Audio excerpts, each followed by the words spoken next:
All right, hi everyone. So we're going to continue on with examples on using timers and measuring time and displaying time in a Java program. So what I've got right here is a regular program or source code that has a main class, capital M main class, with a main method or function in the center of it. So what I'm going to do now is I'm going to fill in right here some code, okay?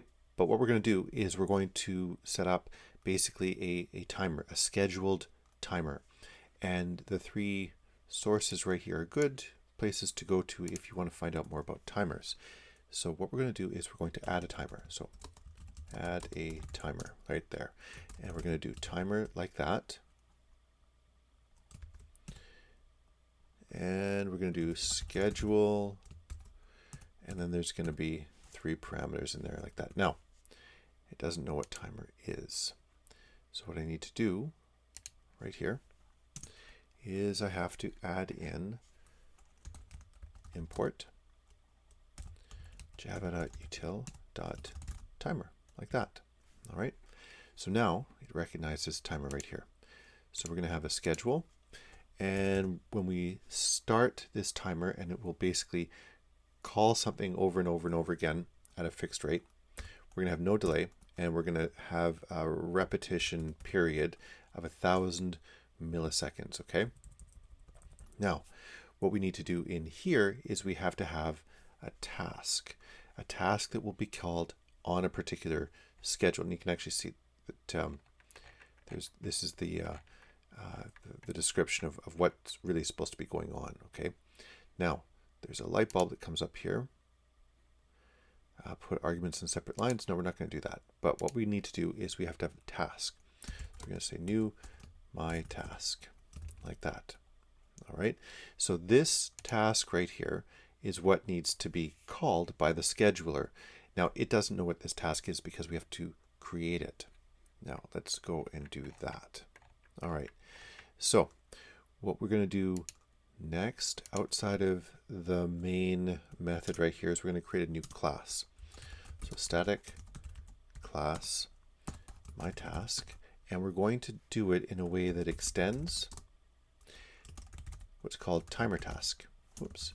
Oh, there we go. You can see it right there. Okay. So IntelliJ is telling us that it knows what this is going to be. It's taking a really good guess here. And we're going to do that. And now what does it say? Okay, so it's asking, do we want to have java.util.TimerTask? And the answer is yes. Now,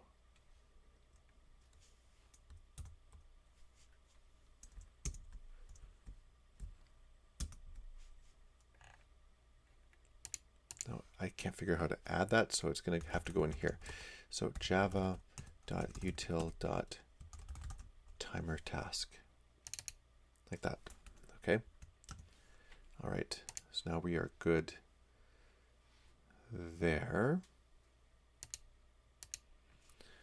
Okay. So then in timer task, what we need to have is a run method. All right. So this is a standard thing that needs to go in here. So we go public void run, and this is what's going to be. This is the method that's going to be run inside of the class called myTask, which is an extension of the standard timer task. All right, and so in here, what I'm going to do is I'm just going to go like this, and I'm going to oops, it's out. There we go. I do it like that. Okay, so I'm just going to have a dot that'll get printed out. So let me see. So I got that. This is my timer task. It's got a method called run, and timer right here is going to, oh, I need to have a new right there. New. There we go. Actually, that looks better. Okay. So new timer, schedule, and I think we're ready to go. So let's give that a compile. Let's just make sure that it does compile.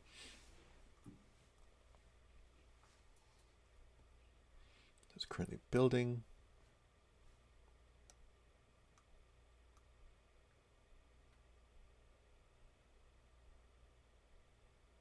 Yeah, looks good. Okay, so it built. Now let's run the thing.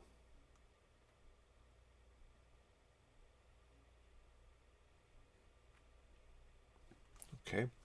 Now up in the right-hand corner, what you'll end up seeing is some icons that'll appear, and one of them should be a red square. And as this is running, we're going to hit the red square after a certain amount of time to make the program stop, because it turns out that we haven't given any condition or any setup to allow it to stop. It'll basically run forever, basically putting a period on the console right here once every second or once every 1,000 milliseconds. There's no reason for it to stop doing what it's doing. We actually have to add that in. Okay, so, but what we're seeing is that this is going, it's running every second, putting a new period on the screen every second, which is great. Okay, so I'm going to stop it using the stop button right there. And so it's now stopped. Okay, so what we need to do is we're going to have to add in a reason to exit. So what we're going to do is we're going to do some counting. Okay, so over here, we are going to do, let me see.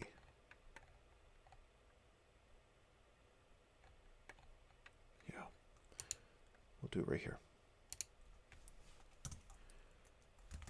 Public int number counts equal to 10, like that. So we're going to put inside of the class myTask, okay, which is an extension of TimerTask. We're going to have an integer counter that starts at 10. We're going to decrement it. Okay. So we're going to go like this. Every time there's a print like this, we're going to go number counts. We're going to decrement it like that. And then we're going to say if, and we're going to have an if statement. And then in that if statement, when the if statement is true, we're going to go and we're going to exit like this. Okay, so we're going to exit the program. And so the if condition we're going to put in here is if number counts is less than or equal to 0. We're not going to make it equal to 0, just in case for whatever reason we skip a number while we're counting or decrementing. We're going to say anything that's 0 or less, that means that the if condition is true, and we will want to exit. All right, so let's see if we can do that.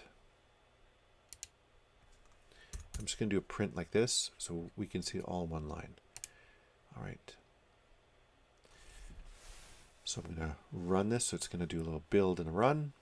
1, 2, 3, 4, 5, 6, 7, 8, 9, 10.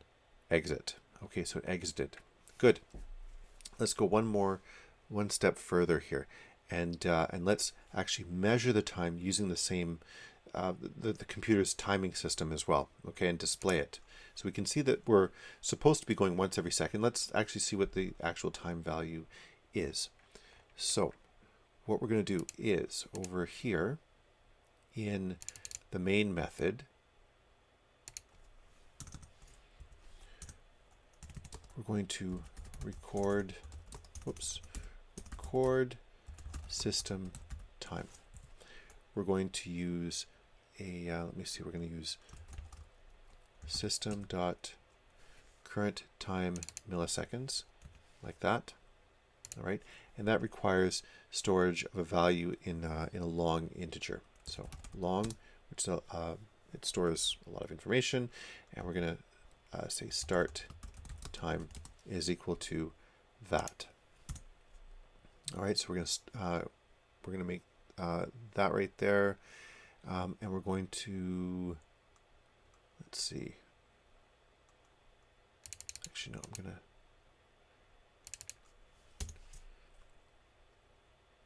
put that there. Public static long start time is equal to 0. So I set it up there and make it available. If we want to call it outside. And there we set it. Okay, so start time is there. And then over in here in my in this other task right here, this is the other class I want to have. I just need a little variable that stays inside, so a private float. I don't need to use it elsewhere. Current time is equal to 0, and here, every time run occurs, I want to update this. I want to go current time is equal to, and I'm going to make this. I'm going to take the time is recorded in milliseconds as a long integer, but I want to show it as a value in seconds with a floating point number. So we're going to make, float like that. We're going to take the value in milliseconds, the integer value, and we're going to divide it by 1,000 to get the value in seconds. So we're going to go system dot current time millis minus start time, like that. So that gives the differential, or the difference between the current value and the original value. We divide, that's the number in milliseconds. We divide that by 1,000. That gives us a value in seconds as a floating point number. Then we're going to do this right here, time, like that. And we're going to say we want current time. And then we're going to add on seconds, just because units is important, okay? So I think we're good there. Let's run that.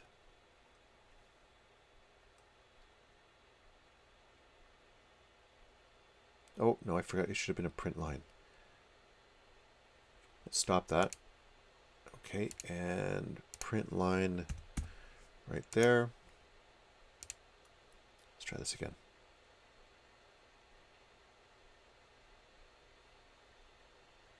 Building. There we go. Time. 1, 2, 3, 4, 5, 6, 7, 8, 9. All right, there we go. So we were able to get it to run, and we can see that we're not quite on 9 seconds, not quite on 8 seconds, but we're very, very close. But we know that there's a little bit of a difference. So there you go.